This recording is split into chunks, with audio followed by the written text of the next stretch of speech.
Hello everybody, it's Wyvern here with another bit of Total War Warhammer tutorial. This time around, I will be discussing the very basics of playing as a Horde faction in Total War Warhammer, and what you can do to improve your gameplay and get the best results possible when playing campaign. I'm taking this from the perspective of very hard or legendary difficulty, so anything that applies at those difficulties should apply at the lower difficulties, ranging from easy to hard, though of course some things might not be as crucial as others. So, first of all, there are two Horde factions in the game currently, Beastmen and Chaos, and both play somewhat differently, and I will go into some of those differences a little bit, but first I'll obviously be going over the similarities. There are also the Wood Elves and Norskins, by the way they look so far, who do have some mechanics very similar to a Horde faction. And I might touch on those a little bit, though I do plan to do a video for them at some point, some later point, once Norska comes out. But for now, mostly just going to be going over the very basics of playing Horde faction.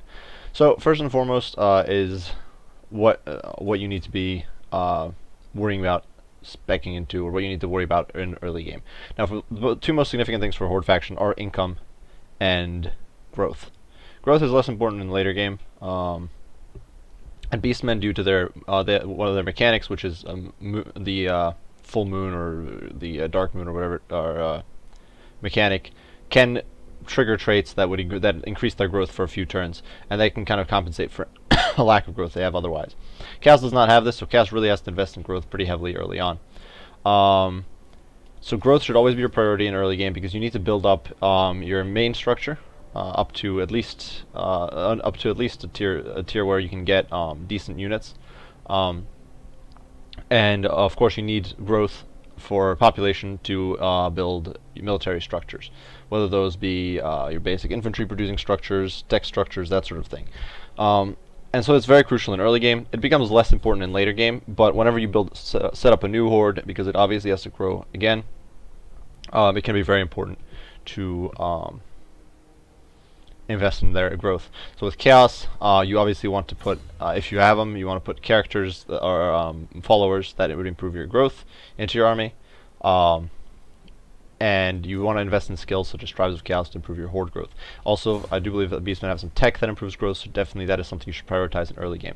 The second most important thing is income, and Horde factions do not have much in the way of background income. They of course have the basic background income of 2,500 that every faction has, and in the case of Chaos, you can build Horde buildings, which provide a very small boost to your income.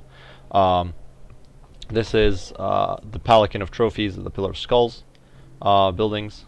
And these provide 300 income. This is not really enough to even compensate for one stack of one army. Even if you have 5, like I do right now on the field, that's still not enough to compensate for even one army on the field, much less all of them.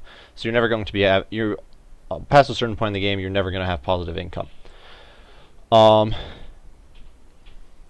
You also have certain upgrades that reduces your upkeep, and these are very crucial.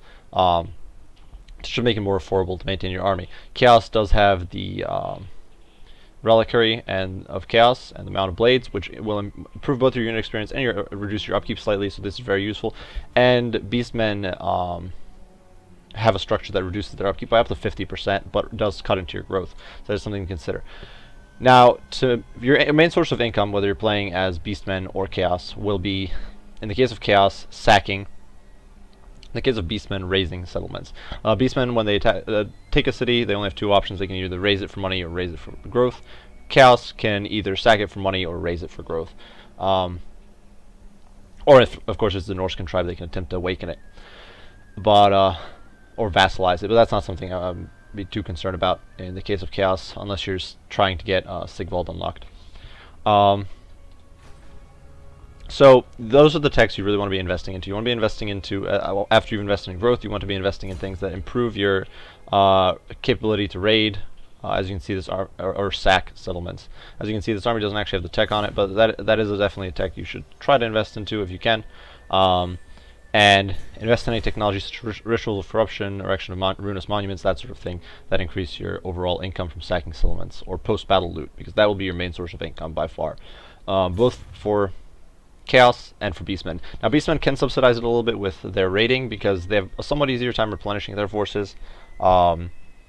And because their normal movement stance is very slow anyway, it's usually best to simply move around in raiding stance, and that way you can constantly be supplementing your income that way. Chaos doesn't really do much raiding in my experience, simply because they can't really do hidden in camp. Their normal movement's fairly good, and you usually want to stop to encamp to replenish your troops. Outside of that, what is also important for factions that are for Horde factions? Well, another important thing is to have siege attacker if possible.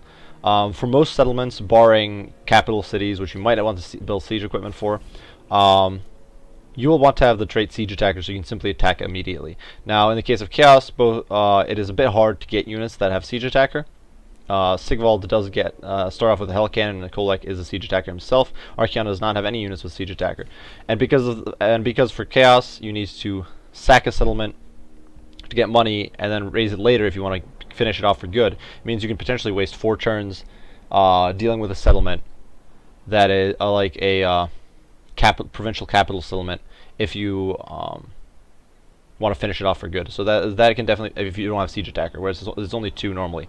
And for beastmen, even though you will automatically raise, it still does take 2 turns instead of 1. It doubles the amount of time it takes to deal with a settlement for good, no matter which faction you play as, or if it has walls. So definitely something to keep in mind. For Chaos, as I said, it's a little hard to get siege attacker. They get it at tier 4. Beastmen can get it at tier 3 with the Minotaurs, and I would definitely recommend fielding a few of those because they dish out a lot. They're a very potent unit, and they can be very powerful both in just field battles and of course in storming cities. So those are definitely a few things you want. You want a siege attacker. You want upgrades and techs that benefit your income from raising, raiding, sacking, and post-battle loot, and then you want Horde growth. Those are probably the 3 key factors. Now, to playing a Horde. Now, you need a bit more when you're playing a Horde faction, especially with Chaos, because Chaos, there are some unique mechanics for the Horde factions. Generally, you will not be able to fill as many armies, and obviously, like I said, you will be in the negative income. Thus, generally, I would recommend going for a much more elite or much more high quality army than you would with other factions. Like I said in my previous video, you don't want to go overly expensive when you're playing as Empire, Dwarves, or whatever generic faction you're going. You want to be able to quantity over quality. It is the exact opposite with Chaos. Chaos, because it takes attrition when your armies are close to each other. You can't have your armies support each other, or have your old or high quality stack babysit your small stack. You will simply want to move all your high-end units from your old stack into your new one, so that it can immediately move out on its own and function as an independent unit and be capable of taking on multiple enemy stacks at once. You really want your stacks to be capable of taking on 2, 3, maybe even 4 enemy armies all by themselves. Because you can't really rely on other stacks to support each other. As you can see here with Kolek, if I go out of encamp stance and move a little too close to Sigvald, I will still take attrition, and that is a pretty significant issue. So, when you're playing as Chaos specifically, it is good to try to tech up to. There's a bit of a trick where you drop the starting tribal relic and tech up to tier 2 on your main structure, and then immediately get a blasphemous icon. This will start reducing the cost of your Chaos Warriors if you have those. Otherwise, this is the building you want to be taking all the way up so that you can reduce the cost of Chosen and Chaos Warriors. Generally, you'd want your armies composed, in my experience, mostly composed either of Chaos Warriors or preferably Chosen. They're very powerful infantry, and they can basically let you take on any army you face. Even Wood Elves with their high mobility and ability to kite you, they will eventually run out of ammo, and you can deal with them then. Otherwise, you can use Shock Cavalry like Chaos Knights to deal with them. Or Forsaken. Forsaken are incredibly powerful against Wood Elves. But of course, it depends on what buildings you have available. So those are definitely some tricks, and then with Beastmen, it is a little different. With Beastmen, you can definitely afford to babysit a new stack, have it be a small stack of just a few troops, raising settlements, doing the finishing job on weak settlements, just to get those growth points. And also with Beastmen, you can get similar to the Orc Wa, you can get a Brayherd, which will follow you around. Otherwise, it can be sent off on its own to go after certain enemy settlements, but it's basically like a Orc Wa, where it will follow you around, provides you with a free AI-controlled army that will back you up. So that is definitely something to keep in mind when you're playing as Beastmen. Now, then there's the issue of heroes and lords. I would not recommend caster lords for chaos. You can either have the chaos sorcerer or the chaos, or just the chaos lord. I would never really recommend a. Chaos caster lord. You can get those. You can get heroes that will do the same job basically. So definitely don't. I wouldn't recommend investing in that. If you're playing as Beastmen, you only really have one option. That is the Beast Lord. So simply get those if you're not able to get your legendary lords. But once again, you should have probably few armies. 5 armies is honestly a bit of overkill. In this case, the main reason I have 5 armies is simply because I was trying to get the achievement for having 5 Pillars of Skulls. But in general, that is not something you really have to prioritize. With you can easily get by with 2-3 armies as a Chaos or Beastmen faction. And because you have that many legendary lords, you can usually just take them. You can usually just fill in those positions with legendary lords and be just fine. Now, on the topic of heroes, both Chaos and Beastmen, I do believe, replenish a bit quicker in Chaos corrupted territories. So it's definitely not a bad idea to spread Chaos corruption as much as possible. But in general, your heroes, because you're not necessarily trying to reduce or to improve your public order, you're not necessarily trying to improve your own growth outside of your armies, that sort of thing. You usually just want to be recruiting units at high rank, and you'll end up using your sorcerers and your exalted heroes and your Gorbles and all that as a simple built-in support unit within your main army. So they'll basically just be taking up a unit slot most of the time, occasionally darting out to attempt an assassination or something, but really just basically a additional unit in your main stack. So heroes are not necessarily a priority to get. Gorbles can provide you with very strong army buffs though. Not just strategic map buffs, but also in-combat buffs. So that is definitely something to keep in mind. And of course, spells or magic is very powerful in this game. So definitely not necessarily a bad thing to invest in, but also not something that's absolutely critical or mandatory to focus on with either Chaos or Beastmen. You also get quite a few heroes for free over the course of a game, especially early on. As Chaos or as Beastmen, you'll usually get a Gorble within the first few turns. As Beastmen or as Chaos, you will usually get an exalted hero. Sometimes as you can see, this guy's already level 30. Sometimes a Chaos Sorcerer fairly early on. So that could definitely be useful. Now another thing with this is especially true for Chaos and somewhat true for Beastmen, is that you will often, rather than recruiting, trying to keep your old units alive or trying to make them gain experience, you will simply be replacing, after every battle or after every few battles, you will simply merge your units that are doing okay and simply purchase new ones. It is usually good to make your armies up of units that only cost 1 turn to recruit, backed up by a few units that take 2 turns to recruit, in the odd chance that you have a little bit of time. Due to the amount of time it takes Chaos, at least 2 turns to sack and then raise, and the fact that Beastmen have to stop after raising, because obviously you can't raise and then move.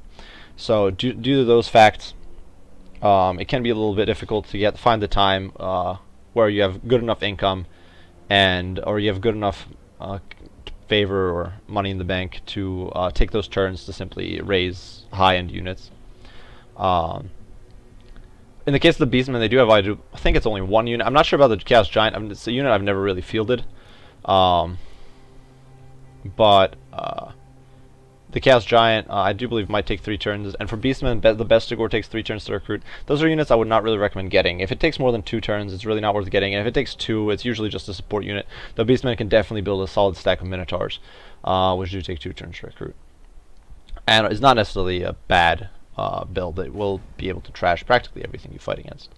But definitely make up most of your army of units that only take 1 turn to recruit, such as Chosen in the case of Chaos. Most of Chaos units only take 1 turn to recruit. As you can see, you can have a lot of slots for recruiting everything in 1 turn.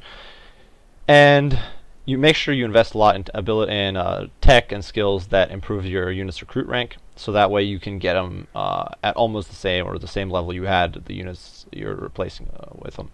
So That way you can maintain your quality at a pretty high standard without being forced to waste time recovering losses. Especially in the case of Beastmen, they do have the Dark Moon event where they will give them an option. They can get more move speed in exchange for tiredness in battle. They can get more growth but lose all replenishment, or gain all all their units instantly replenish, but in turn they lose all growth. That sort of thing. There's various sorts of double-edged abilities or events that you can trigger with that.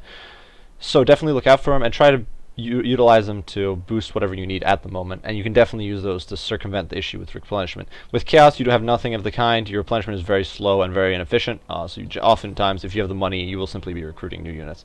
They are a bit expensive, but given how much money you can easily be making raising or sacking settlements, it's not that much of a problem. So, yeah. Another thing, of course, is you don't want to, if you can avoid it, you want to stay on the move at all costs. You definitely always want to stay aware with playing Horde factions. You don't want to get penned in by enemy armies. With Beastmen, you have a little more potential to escape because you have the Underway or the Beast Paths available, which will let you tunnel under mountains, tunnel under bays, rivers, that sort of thing. So that woods, all those. As Chaos, you have no such option, so you have to be very situationally aware. And because you start in the Chaos Waste, if you are not efficient about taking the Bearstoneling's camp and then busting through past Volksgrad, you can very easily get penned in between the Dwarves of Krakadrak over here, who will send armies to Sjokdraken, and the Kislev armies, who will probably leave 1 or 2 20 stacks by Volksgrad, and that can be very difficult to bust past, especially given your low early game income.